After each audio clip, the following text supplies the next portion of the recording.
ಆತ್ಮೀಯ ಬೃಂದಾವನ computer channel ಮತ್ತು ಬೃಂದಾವನ Facebook ಪೇಜ್ಗೆ ನಮ್ಮೆಲ್ಲ ವೀಕ್ಷಕರಿಗೆ ಸ್ವಾಗತ. ಇಂದಿನ ವಿಷಯ ಬಂದು ಗೃಹಲಕ್ಷ್ಮಿ ಯೋಜನೆ. ಗೃಹಲಕ್ಷ್ಮಿ ಅನ್ನೋದು ಒಂದು ಯೋಜನೆ ಮಾತ್ರ.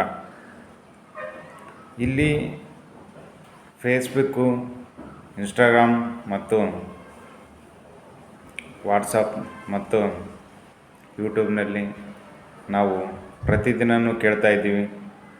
ಏನಂದರೆ ಗೃಹಲಕ್ಷ್ಮಿ ಯೋಜನೆಯ ಲೋನ್ ಬಗ್ಗೆ ನಾವು ಕೇಳ್ತಾ ಇದ್ದೀವಿ.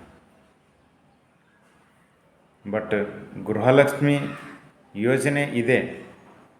ನಮ್ಮ ಒಂದು ಗ್ರಾಮವನ್ನು ನಿರ್ವಾಹಕರು ಮತ್ತು CSC ನಿರ್ವಾಹಕರು ಮತ್ತು ಆನ್ಲೈನ್ ಸೆಂಟರ್ ನಿರ್ವಾಹಕರಿಗೆ ಗೊತ್ತಿರೋ ವಿಷಯ ಏನಂದರೆ ಒಂದು ಗೃಹಲಕ್ಷ್ಮಿ ಯೋಜನೆ, ಅದು ಒಂದೇ ಗೊತ್ತಿರೋದು ಮಾತ್ರ.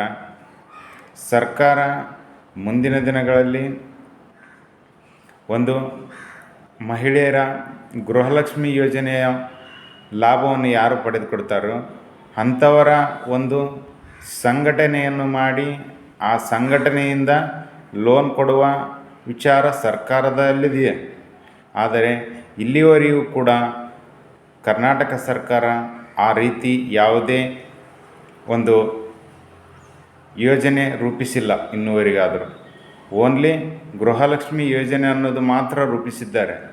ಆದರೆ ಅಲ್ಲಿ ಗೃಹಲಕ್ಷ್ಮಿಯರಿಗೆ 30,000 ಲೋನ್, 3 ಲಕ್ಷದವರೆಗೆ ಲೋನ್, ಇದು ಯಾವುದೂ ಕೂಡ ಇಲ್ಲ. ಇದು ಯಾವುದು ಕೂಡ ಶುದ್ಧ ಸುಳ್ಳು.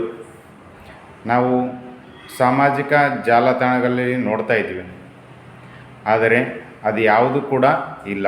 ಹಾಗಾಗಿ ನಿಮಗೆ ಯಾರಿಗಾದರೂ ಅದರ ಬಗ್ಗೆ ಅನುಮಾನವಿದ್ದರೆ ನಿಮ್ಮ ಹತ್ತಿರದ ಗ್ರಾಮವನ್ ಕೇಂದ್ರ ಅಥವಾ CSC ಕೇಂದ್ರ ಅಥವಾ ಆನ್ಲೈನ್ ಸೆಂಟರ್ ಕೇಂದ್ರದ ಯಾರಾದರೂ ನಿಮಗೆ ಪರಿಚಯ ಇದ್ದರೆ ಅವರಲ್ಲಿ ಮಾತಾಡಿ ಕೇಳಿ.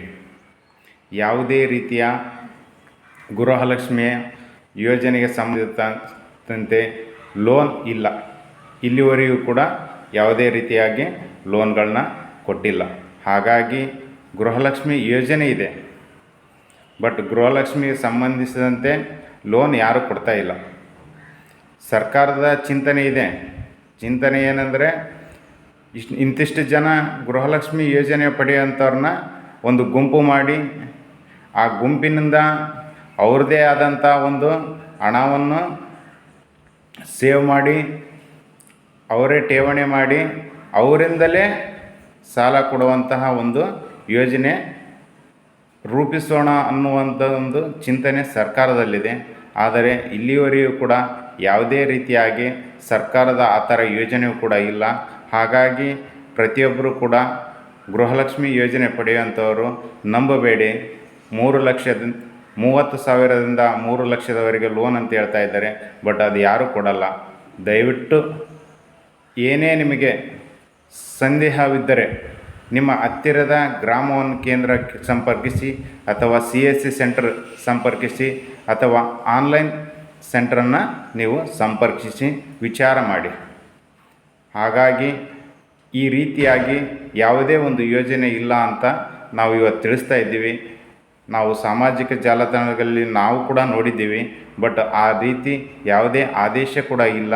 ಹಾಗಾಗಿ ದಯವಿಟ್ಟು ಗೃಹಲಕ್ಷ್ಮಿ ಯೋಜನೆಯನ್ನು ಪಡೆಯುವಂಥವರು ಯಾರೂ ಕೂಡ ಗೊಂದಲಕ್ಕೆ ಈಡಾಗಬೇಡಿ ಅಂತ ತಿಳಿಸುತ್ತಾ, ಈ ಮಾಹಿತಿ ತಮಗೆ ಇಷ್ಟ ಆಗಿದ್ದರೆ ನಮ್ಮ ಚಾನಲನ್ನು ಈಗಲೇ ಸಬ್ಸ್ಕ್ರೈಬ್ ಮಾಡಿ ಮತ್ತು ನಮ್ಮ ಫೇಸ್ಬುಕ್ ಬೃಂದಾವನ ಕಂಪ್ಯೂಟರ್ ಎನ್ನುವ ಫೇಸ್ಬುಕ್ ಪೇಜನ್ನು ಕೂಡ ಫಾಲೋ ಮಾಡಿ ಅಂತ ತಿಳಿಸುತ್ತಾ, ಇಲ್ಲಿವರೆಗೂ ಕೂಡ ವೀಕ್ಷಣೆ ಮಾಡಿದಂಥವರಿಗೆ ಧನ್ಯವಾದಗಳು.